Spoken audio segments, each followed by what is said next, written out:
प्राथमिक विद्यालय के बालकों के लिए निम्न में से किसे बेहतर मानते हैं? तो साथियों, ये रैपिड रिकॉल का सीरीज है, सेट नंबर 32 का है।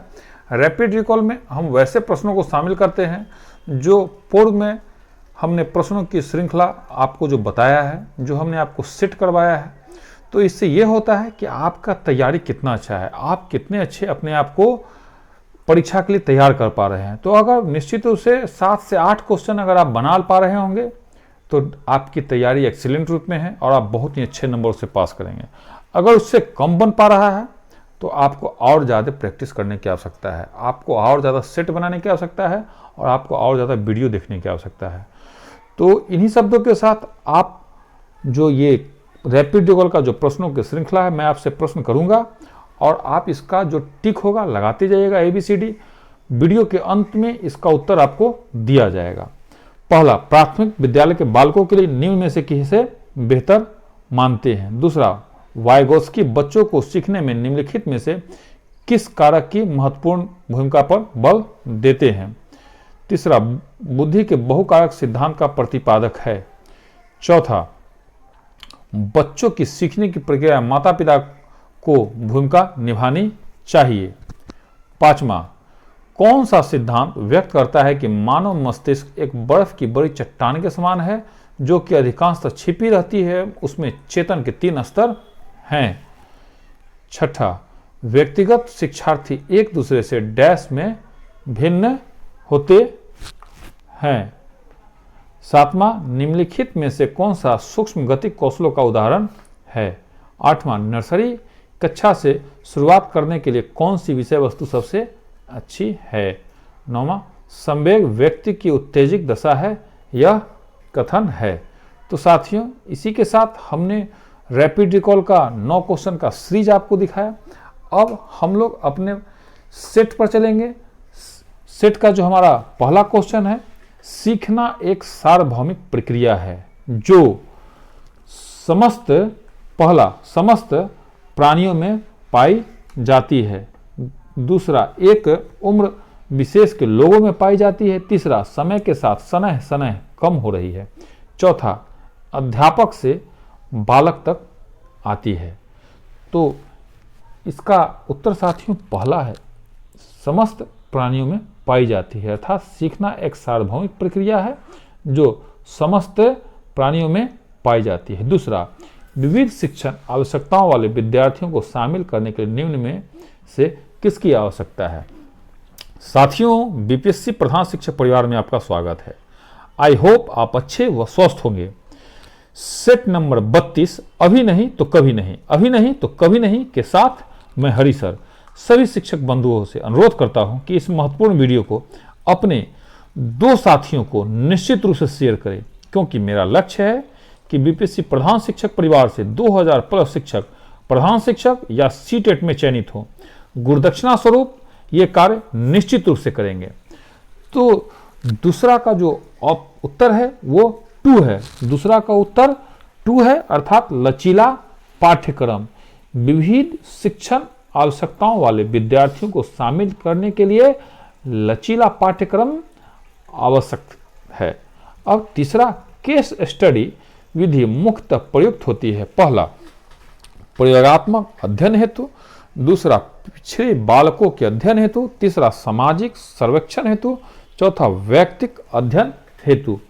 तो इसका उत्तर साथियों चौथा है, वैयक्तिक अध्ययन हेतु, अर्थात केस स्टडी विधि मुख्यतः प्रयुक्त होती है वैयक्तिक अध्ययन हेतु। अब चौथा आते हैं। चौथा, सीखने की गति डैश है। पहला, पूरी तरह से व्यक्तिगत कारकों पर निर्भर। चौथा, पूरी तरह से पर्यावरणीय कारकों पर निर्भर। तीसरा, व्यक्तिगत और पर्यावरणीय कारकों की पारस्परिक क्रिया पर निर्भर। चौथा, व्यक्तिगत और पर्यावरणीय कारकों दोनों से स्वतंत्र है। तो चौथा है साथियों तीसरा के साथ, अर्थात व्यक्तिगत और पर्यावरणीय कारकों की पारस्परिक क्रिया पर निर्भर है, अर्थात सीखने की गति व्यक्तिगत और पर्यावरणीय कारकों की पारस्परिक क्रिया पर निर्भर है। पांचवा, पढ़ाते समय चित्र दिखाने में सबसे अधिक महत्वपूर्ण लाभ कौन सा है? पहला, इससे शिक्षक को कुछ समय के लिए राहत मिल जाती है। दूसरा, इससे पाठ को समझाने में सहायता मिलती है। तीसरा, विद्यार्थी चित्र देखने में रुचि रखते हैं। चौथा, इससे विद्यार्थियों का मनोरंजन होता है। तो पांचवा का उत्तर है साथियों दूसरा, अर्थात इससे पाठ को समझने में सहायता मिलती है। अर्थात पढ़ाते समय चित्र दिखाने में सबसे अधिक महत्वपूर्ण लाभ पाठ को समझाने में सहायता मिलती है। छठा, बालक के प्रारंभिक सामाजिक विकास में सर्वाधिक महत्वपूर्ण कारक होता है। पहला, अपने ही लिंग के माता या पिता से लगाव। दूसरा, घर का वातावरण। तीसरा, बालक की अपने समूह एवं मित्र मंडलों के प्रति अभिवृत्तियां। चौथा, संवेगात्मक सुरक्षा की आंशिक योग्यता। तो इसका ऑप्शन साथियों पहला है, अर्थात अपने ही लिंग के माता या पिता से लगाव। अर्थात बालक के प्रारंभिक सामाजिक विकास में सर्वाधिक महत्वपूर्ण कारक अपने ही लिंग के माता या पिता से लगाव होता है। सातवां, बालकों में यदि अंतः वैयक्तिक संबंधों की पुनर्स्थापना करनी हो तो शिक्षक को चाहिए कि वह उनके पहला मानसिक विकास तथा सामाजिक परिवेश को ध्यान करे। दूसरा, सामाजिक संवेगात्मक विकासों का अध्ययन करे तथा अंतः वैयक्तिक संबंधों की ओर प्रेरित करे। तीसरा, शारीरिक संगठन को ध्यान में रखे। चौथा, उन्हें स्वतंत्र छोड़ दे। तो इसका ऑप्शन है साथियों दूसरा, अर्थात सामाजिक संवेगात्मक विकासों का अध्ययन करे तथा अंतः वैयक्तिक संबंधों की ओर प्रेरित करे। अर्थात बालकों में यदि अंतः वैयक्तिक संबंधों की पुनः स्थापना करना है तो शिक्षक को चाहिए कि वह उनके सामाजिक संवेगात्मक विकास का अध्ययन करे तथा अंतः वैयक्तिक संबंधों की ओर प्रेरित करे। 8, सतत और व्यापक मूल्यांकन में इनमें से क्या शामिल है? ए, मूल्यांकन के मापदंडों और उपकरणों की योजना बनाना। बी, शिक्षक द्वारा सावधानी पूर्वक रिकॉर्ड अभिलेख को तैयार करना। सी, बच्चों का समय समय पर परीक्षण करना एवं उनको श्रेणीबद्ध करना। डी, शिक्षण को अधिगम प्रक्रिया के साथ एकीकृत करना। कूट ए, बी और डी। दूसरा, बी और डी। तीसरा, ए, बी और सी। चौथा, बी और सी। तो निश्चित रूप से आपने इसका ऑप्शन सही लगाया है, इसका ऑप्शन पहला होगा, अर्थात ए, बी और डी। ए है मूल्यांकन के मापदंडों और उपकरणों की योजना। बी है शिक्षक द्वारा सावधानी पूर्वक रिकॉर्ड अभिलेख को तैयार करना। और डी है शिक्षण को अधिगम प्रक्रिया के साथ एकीकृत करना। अब नौवां प्रश्न के साथ हम लोग चलते हैं। लॉरेंस कोहलबर्ग द्वारा प्रतिपादित नैतिक विकास के किस स्तर पर व्यक्ति यह तर्क देते हैं कि केवल समाज ही तय कर सकता है कि क्या सही है या क्या नहीं? पहला, आज्ञा पालन एवं दंड अभिविन्यास। दूसरा, अच्छा लड़का लड़की अभिविन्यास। तीसरा, आधिकारिकता एवं सामाजिक क्रम व्यवस्था अभिविन्यास। चौथा, सार्वभौमिक नैतिक सिद्धांत अभिविन्यास। तो नौवां का ऑप्शन है साथियों तीसरा, अर्थात आधिकारिकता एवं सामाजिक क्रम व्यवस्था अभिविन्यास। अर्थात लॉरेंस कोहलबर्ग द्वारा प्रतिपादित नैतिक विकास के आधिकारिकता एवं सामाजिक क्रम व्यवस्था अभिविन्यास स्तर पर व्यक्ति यह तर्क देते हैं कि केवल समाज ही तय कर सकता है कि क्या सही है या क्या नहीं। 10वां, निम्नलिखित में से कौन सा प्रश्न समालोचनात्मक सोच को बढ़ावा देगा? पहला, सौर प्रणाली का आरेख बनाओ। दूसरा, 328 को 984 से गुना करो। तीसरा, शिक्षा का अधिकार अधिनियम किस वर्ष में पारित किया गया था? चौथा, शहरीकरण और वैश्वीकरण के विभिन्न सामाजिक आर्थिक स्तर के लोगों पर अलग अलग प्रभाव का विश्लेषण करें। तो साथ ही ये क्वेश्चन भी बहुत इंपॉर्टेंट है, इसका ऑप्शन होगा चौथा, अर्थात शहरीकरण और वैश्वीकरण के विभिन्न सामाजिक आर्थिक स्तरों के लोगों पर अलग अलग प्रभाव का विश्लेषण करें। अब 11 नंबर, भाषा के संदर्भ में राष्ट्रीय शिक्षा नीति 2020 किस पर बल देती है? पहला, बहुभाषिता। दूसरा, एक भाषावाद। तीसरा, पूरे देश में निर्देश का माध्यम अंग्रेजी हो। चौथा, पूरे देश में निर्देश का माध्यम हिंदी हो। तो साथियों, राष्ट्रीय शिक्षा नीति पर हमने 2 वीडियो बना के डाला है, आप निश्चित रूप से उन दोनों वीडियो को देख लेंगे, उससे निश्चित रूप से राष्ट्रीय शिक्षा नीति पर 2 से 3 नंबर का प्रश्न निश्चित रूप से होगा। तो इस 11 नंबर का उत्तर है साथियों पहला, बहुभाषिता, अर्थात भाषा के संदर्भ में राष्ट्रीय शिक्षा नीति 2020 बल देती है बहुभाषिता पर। अब 12 नंबर, शिक्षा किसी निश्चित स्थान पर प्रदान की जाती है, यह कथन शिक्षा के किस अर्थ में प्रयुक्त होता है? पहला, शिक्षा का संकुचित अर्थ, दूसरा शिक्षा का विस्तृत अर्थ, तीसरा शिक्षा का वास्तविक अर्थ, चौथा इनमें से कोई नहीं। तो 12 का ऑप्शन है साथियों पहला, शिक्षा का संकुचित अर्थ, अर्थात शिक्षा किसी निश्चित स्थान पर प्रदान की जाती है, यह कथन शिक्षा का संकुचित अर्थ में प्रयुक्त होता है। 13 नंबर, इरफान खिलौनों के हिस्सों को देखने के लिए उन्हें तोड़ देता है, आप क्या करेंगे? पहला, इरफान को खिलौनों के साथ कभी नहीं खेलने देंगे, दूसरा हमेशा नजर रखेंगे, तीसरा उसकी जिज्ञासु प्रवृत्ति को प्रोत्साहित करेंगे और उसकी ऊर्जा को रचनात्मक कार्यों की तरफ निर्देशित करेंगे, चौथा उसे यह समझाएंगे कि खिलौने कमजोर होते हैं, उन्हें तोड़ना नहीं चाहिए। तो 13 का ऑप्शन साथियों तीसरा है, उसकी जिज्ञासु प्रवृत्ति को प्रोत्साहित करेंगे और उसकी ऊर्जा को रचनात्मक कार्यों की तरफ निर्देशित करेंगे। साथियों, हम लोग देखते हैं कि हमारे घर में जो छोटे बच्चे होते हैं वो जब खिलौना को तोड़ देते हैं तो हम जो है सो उनको मारते हैं, पीटते हैं, और अभी जो हमने ये 13 नंबर प्रश्न बनाया ये साबित करता है कि उसकी रचनात्मकता को हमें प्रोत्साहित करना चाहिए। अब 14 नंबर, विकास के मुख्य रूप कौन से नहीं है? तो साथियों ये नहीं बोल रहा है, निश्चित रूप से जिस प्रश्न में नहीं होगा उसको आप बहुत ही गंभीरता से बनाएंगे। शारीरिक विकास तथा मानसिक विकास, दूसरा संवेगात्मक विकास तथा सामाजिक विकास, तीसरा नैतिक विकास तथा चारित्रिक विकास, चौथा जनसंख्या विकास तथा भूमि विकास। तो इसका ऑप्शन है चौथा, जनसंख्या विकास तथा भूमि विकास, अर्थात विकास के मुख्य रूप से कौन नहीं है? जनसंख्या विकास तथा भूमि विकास। चैनल पर अगर कोई भाई या बहन पहली बार है या बिना सब्सक्राइब किए हुए हैं तो सिलेक्शन के लिए ईमानदारी से सब्सक्राइब करें, क्योंकि हमारा उद्देश्य है कि सभी लोगों को सरकारी नौकरी हो।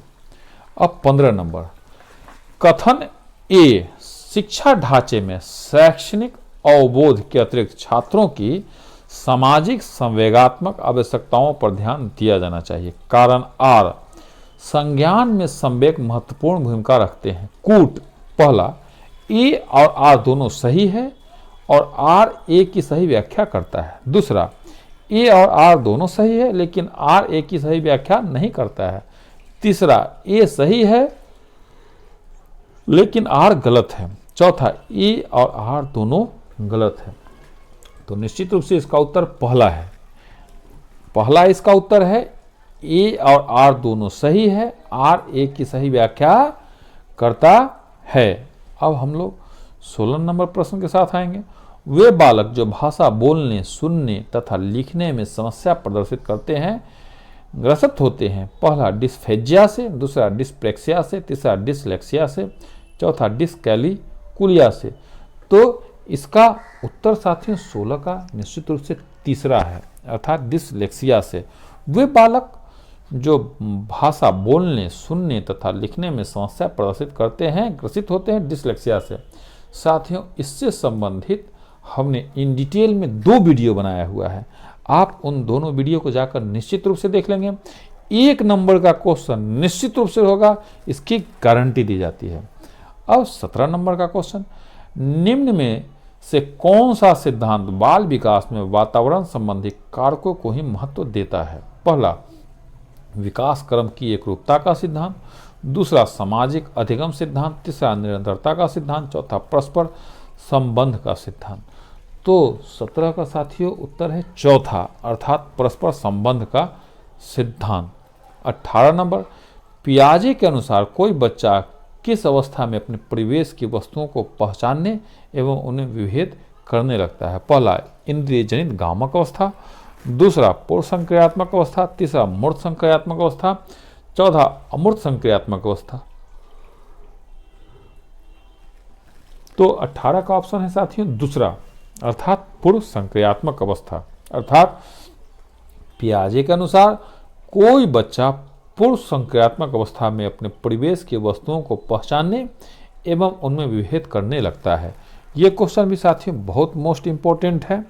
19 निमोनिक्स एक ऐसी व्यूह रचना है जो पहला स्मृति में नई सूचनाओं को पुनः स्मरण करने में सहायता करती है, दूसरा छात्रों को एक साथ जोड़कर एक साफ सफाई करने के लिए प्रेरित करती है, तीसरा छात्रों को समूह में स्कूल छोड़कर भाग जाने के लिए प्रेरित करती है, चौथा छात्रों को स्कूल से बाहर शिक्षण सामग्री उपलब्ध कराने पर बल देती है। तो इसका उत्तर है साथियों पहला, स्मृति में नई सूचनाओं को पुनः स्मरण करने में सहायता करती है। अब 20 वर्तमान समय में बाल केंद्रित शिक्षा पर जोर दिया जाता है, निम्नलिखित में से कौन सी बाल केंद्रित शिक्षा की विशेषता नहीं है? तो इसमें भी साथियों नहीं पूछ रहा है, ध्यान से बनाएंगे ऐसे प्रश्नों को। पहला, बालक के सर्वांगीण विकास पर जोर देना, दूसरा बालक के मनोविज्ञान को समझना, तीसरा बालक को केवल तथ्यात्मक ज्ञान से अवगत कराने पर जोर देना, चौथा बालक के मनोविज्ञान को समझते हुए उसकी समस्याओं को दूर करना। तो 20वां का उत्तर है तीसरा, अर्थात बालक को केवल तथ्यात्मक ज्ञान से अवगत कराने पर जोर देना। साथियों, मैं सोच रहा हूं कि आप सबों के सामने एक टेस्ट सीरीज का आयोजन करूं जिसमें 150 प्रश्नों की श्रृंखला हो, जो कम से कम 1.5 घंटे से 2 घंटे का हमारा वीडियो होगा। तो क्या आपको ऐसा वीडियो चाहिए? आपको क्या चाहिए कि बीपीएससी प्रधान शिक्षक मॉक टेस्ट का आयोजन किया जाए? अगर आपको ऐसा सीरीज चाहिए तो आप कमेंट करें। अगर कमेंट करेंगे तो मॉक टेस्ट का प्रश्नों की श्रृंखला को बनाया जाएगा जिसमें सभी विषयों को शामिल किया जाएगा। अगर आप नहीं कमेंट करेंगे तो जैसा व्यवस्था चल रहा है उसी तरह व्यवस्था चलाया जाएगा। अब हम लोग टेस्ट सीरीज के लिए आप यस या नो निश्चित रूप से यूट्यूब पर कमेंट कर दें। यूट्यूब पर अगर आप कमेंट कर देंगे, यस कर देंगे, बस इतना ही लिख देना है यस, और किस जिला से हैं इसको कमेंट निश्चित रूप से कर देंगे तो आपका कम से कम हम नाम ले सकें। यस या नो कमेंट कर देंगे, हम समझ जाएंगे कि आपको चाहिए। अगर आपको चाहिएगा ज़्यादा से ज़्यादा तो आपको ये वीडियो बनाया जाएगा। 21 बुद्धि का द्विकारक सिद्धांत क्या है? पहला, बुद्धि कई तत्वों का समूह होती है और प्रत्येक तत्व में कोई सूक्ष्म योग्यता निहित होती है। दूसरा, कुछ मानसिक क्रियाओं में एक प्रमुख तत्व सामान्य रूप से विद्यमान होता है, जो क्रियाओं के कई ग्रुप होते हैं उनमें अपना एक प्रमुख तत्व होता है। तीसरा, व्यक्ति का बौद्धिक व्यवहार अनेक स्वतंत्र योग्यताओं पर निर्भर करता है, किंतु इन स्वतंत्र योग्यताओं का क्षेत्र सीमित होता है। चौथा, सभी प्रकार के मानसिक कार्यों में 2 प्रकार की मानसिक योग्यताओं की आवश्यकता होती है। प्रथम, सामान्य मानसिक योग्यता, द्वितीय विशिष्ट मानसिक योग्यता। तो 21 का साथियों उत्तर है चौथा, अर्थात सभी प्रकार के मानसिक कार्यों में 2 प्रकार की मानसिक योग्यताओं की आवश्यकता होती है। प्रथम सामान्य मानसिक योग्यता, द्वितीय विशिष्ट मानसिक योग्यता। अब 22 गुणज वैकल्य सीधे तौर पर निम्न में से किससे संबंधित है? पहला, गति विषयक आसक्तता से, दूसरा, दूसरों के प्रेरकों इरादों को समझने में प्रवाहिता से, तीसरा, सांगीतिक योग्यता से, चौथा, गणितीय संकलनों के अधिगम में कठिनता से। तो 22 का उत्तर है साथियों चौथा, अर्थात गणितीय संकल्पों के अधिगम में कठिनता से, अर्थात गुणज वैकल्य सीधे तौर पर गणितीय संकल्पनों के अधिगम में कठिनता से संबंधित है। अब 23 एक समावेशी कक्षा में पहला, विद्यार्थी ज्ञान सामग्री के निष्क्रिय प्राप्त करता है, दूसरा, विद्यार्थी समतापूर्ण तरीके से बढ़ते हैं और विकसित होते हैं, तीसरा, प्रौद्योगिकी के उपयोग में विद्यार्थियों के साथ भेदभाव किया जाता है, चौथा, विद्यार्थी पूरी तरह से अपने दम पर ही अधिगम में आने वाली बाधाओं को दूर करते हैं। तो इसका उत्तर है दूसरा, अर्थात विद्यार्थी समतापूर्ण तरीके से पढ़ते हैं और विकसित होते हैं, अर्थात एक समावेशी कक्षा में विद्यार्थी समतापूर्ण तरीके से बढ़ते हैं और विकसित होते हैं। 24 लेव वाइगोत्स्की के संज्ञानात्मक विकास के सिद्धांत को डैश कहा जाता है,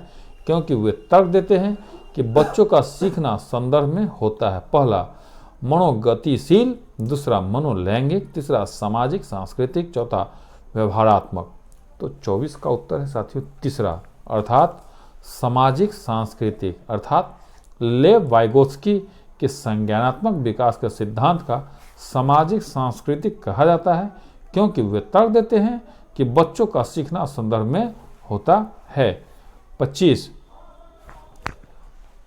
अधिगमकर्ताओं की व्यक्तिगत विभिन्नताओं को ध्यान में रखने के लिए एक शिक्षक को पहला, अधिगमकर्ताओं के पूर्व अनुभव की उपेक्षा करनी चाहिए। दूसरा, अधिगमकर्ताओं के पूर्व अनुभव को शामिल कर उनका संचय करना चाहिए। तीसरा, अधिगमकर्ताओं को के आकलन हेतु एक समान तरीकों का प्रयोग करना चाहिए। चौथा, सभी अधिगमकर्ताओं के लिए मानकीकृत पाठचर्या को लागू करना चाहिए। तो 25 का उत्तर है दूसरा, अर्थात अधिगमकर्ताओं के पूर्व अनुभवों को शामिल कर उनका संचय करना चाहिए। अर्थात अधिगमकर्ताओं के व्यक्तिगत विभिन्नताओं को ध्यान में रखने के लिए एक शिक्षक को अधिगमकर्ताओं के पूर्व अनुभव को शामिल कर उनका संचय करना चाहिए। अब 26 अर्थपूर्ण अधिगम को सुसाध्य करने हेतु सूचना प्रसंस्करण का निम्नलिखित में से कौन सा तत्व सहायक है? पहला, गैर संदर्भीकरण। दूसरा, विस्तारण। तीसरा, उद्दीपन प्रतिक्रिया अनुबंधन। चौथा, रटकर याद करना। तो इसका उत्तर है दूसरा, अर्थात विस्तारीकरण। अर्थात अर्थपूर्ण अधिगम को सुसाध्य करने हेतु सूचना प्रसंस्करण का विस्तारण तत्व सहायक है। साथियों, अपने मित्रों को बस इतना बताइए कि बीपीएससी प्रधान शिक्षक पर आप फ्री में unlimited practice set, rapid fire, rapid recall, current affair, Bihar GK का प्रत्येक दिन सायं 6 बजे वीडियो देख सकते हैं, जिसके लिए आपसे 1 भी रुपया नहीं लिया जाता है। हमारे ग्रुप में ऐड होने के लिए 9973115257 8581071208 पर व्हाट्सएप करें। अब 27 स्कूल समुदाय की स्कूल शिक्षक की शिक्षका की शिक्षक बच्चों की शिक्षक अभिभावक की डैश सफल एवं आदर्श अधिगम का मुख्य आधार है। तो ये भी क्वेश्चन साथियों बहुत इंपॉर्टेंट है। इसका उत्तर है दूसरा, सहभागिता। अर्थात स्कूल समुदाय की स्कूल शिक्षक की शिक्षक बच्चों की शिक्षक अभिभावक की सहभागिता सफल एवं आदर्श अधिगम का मुख्य आधार है। 28 स्व आकलन एवं प्रतिपुष्ट के लिए आवश्यक है कि पहला, केवल अधिगम के परिणाम का आकलन हो, न कि अनुभवों का। दूसरा, रिपोर्ट कार्ड शिक्षार्थियों का समावेशी दृष्टिकोण प्रस्तुत न करते हो। तीसरा, शिक्षार्थियों को ऐसे अनुभव दे जो उनमें संज्ञानात्मक गुणों का विकास करते हैं। चौथा, शिक्षार्थियों के साथ अध्यापक कोई अंतःक्रिया न करने को महत्व दे। तो इसका उत्तर है साथियों तीसरा, अर्थात शिक्षार्थियों को ऐसे अनुभव दे जो उनमें संज्ञानात्मक गुणों का विकास करते हैं। अर्थात स्व आकलन एवं प्रतिपुष्टि के लिए आवश्यक है कि शिक्षार्थियों को ऐसे अनुभव दे जो उनमें संज्ञानात्मक गुणों का विकास करते हैं। 29 डैश बुद्धि कौशल उस कौशल की ओर संकेत करता है जो कि दूसरों के मनोदशाओं, स्वभावों और आश्रयों को पहचानता है तथा उन पर उपयुक्त प्रतिक्रिया देता है। पहला, अंतर्वैयक्तिक। दूसरा, अंतर्वैयक्तिक। तीसरा, स्थानिक। चौथा, तार्किक गणितीय। तो 29 का उत्तर है साथियों दूसरा, अर्थात अंतर्वैयक्तिक। अब 30 और अंतिम प्रश्न देखते हैं हम लोग। निम्न को सुमेलित कीजिए। सूची 1, प्रतिभाशाली, अधिगम आवश्यकता, सृजनात्मकता, डी अवधान कमी, अतिशयता, व्यतिक्रम। सूची 2 में है पहला, धारा प्रवाह पढ़ने में कठिनाई। दूसरा, मूल समाधानों के विषय में सोचने की क्षमता। तीसरा, सरलता से विचलित होने की आदत। चौथा, शीघ्रता से एवं स्वतंत्र रूप से सीखने की योग्यता। तो इसका उत्तर है साथियों तीसरा। तीसरा इसका उत्तर है। कूट 3 उत्तर है। इसमें ए का चौथा है, बी का पहला है साथियों, उसके बाद सी का दूसरा है और डी का तीसरा है। तो आपको इसको हम आपको पढ़ के समझा देते हैं कि प्रतिभाशाली शीघ्रता से एवं स्वतंत्र रूप से सीखने की योग्यता रखते हैं। अब जो अधिगम आसक्त होते हैं, धारावार पढ़ने में उनको कठिनाई होती है। जो सृजनात्मक होते हैं, मूल समाधानों के विषय में सोचने की क्षमता होती है। और अवधान कमी, अति सक्रियता, व्यतिक्रम, सरलता से विचलित होने की आदत है। अब साथियों हम लोग रैपिड रिकॉल के अंतर्गत आते हैं। रैपिड रिकॉल में आपने कितना सही लगाया है आप निश्चित रूप से चेक करेंगे और कमेंट करेंगे कि आपको कितना सही हुआ। प्राथमिक विद्यालय के बालकों के निम्न में से किसे बेहतर मानते हैं? तो इसका उत्तर है सी, स्वयं के द्वारा किया गया अनुभव। अब दूसरा, वाइगोत्स्की बच्चों को सीखने में निम्नलिखित में से किस कारक की महत्वपूर्ण भूमिका पर बल देता है? तो इसका उत्तर है ए, सामाजिक। इसका उत्तर है ए, सामाजिक। तीसरा, बुद्धि के बहुकारक सिद्धांत का प्रतिपादक है? इसका उत्तर है सी, थॉर्नडाइक। बुद्धि के बहुकारक सिद्धांत का प्रतिपादक है थॉर्नडाइक। चौथा, बच्चों के सीखने की प्रक्रिया में माता पिता को भूमिका निभानी चाहिए? सी, अग्रोन्मुखी, अर्थात बच्चों की सीखने की प्रक्रिया में माता पिता को अग्रोन्मुखी की भूमिका निभानी चाहिए। पांचवा, कौन सा सिद्धांत व्यक्त करता है कि मानव मस्तिष्क एक बहुत बड़ी चट्टान के समान है जो कि अधिकांशतः छिपी रहती है और उसमें चेतन के 3 स्तर होते हैं? तो इसका उत्तर है साथियों सी, मनोविश्लेषणात्मक सिद्धांत। अब 6 नंबर की ओर हम लोग चलते हैं। व्यक्तिगत शिक्षार्थी एक दूसरे से डैश में भिन्न होते हैं? तो इसका उत्तर है साथियों ए, विकास की दर, अर्थात व्यक्तिगत शिक्षार्थी एक दूसरे से विकास की दर में भिन्न होते हैं। ये क्वेश्चन भी साथियों बहुत टॉप मोस्ट क्वेश्चन है। 7वां, निम्नलिखित में से कौन सा सूक्ष्म गति कौशलों का उदाहरण है? तो इसका उत्तर है ए, लिखना सूक्ष्म गति कौशलों का उदाहरण है। 8 नंबर, नर्सरी कक्षा में से शुरुआत करने के लिए कौन सी विषय वस्तु सबसे अच्छी होती है? तो इसका उत्तर है ए, मेरा परिवार। इसका उत्तर है मेरा परिवार। अब 9 नंबर, संवेग व्यक्ति की उत्तेजित दशा है, यह कथन है? तो बी के साथ है वुडवर्थ का, अर्थात संवेग व्यक्ति की उत्तेजित दशा है, यह कथन है वुडवर्थ का। साथियों, आप हमारे मिशन में निश्चित रूप से सहयोगी होंगे। 2000 प्लस शिक्षक, बीपीएससी प्रधान शिक्षक, सीटेट प्रतिभागी बनाने में आप मदद करें। कम से कम 2 शिक्षक साथियों को ये वीडियो निश्चित रूप से शेयर करें और चैनल को निश्चित रूप से सब्सक्राइब करें। जय हिंद, जय भारत।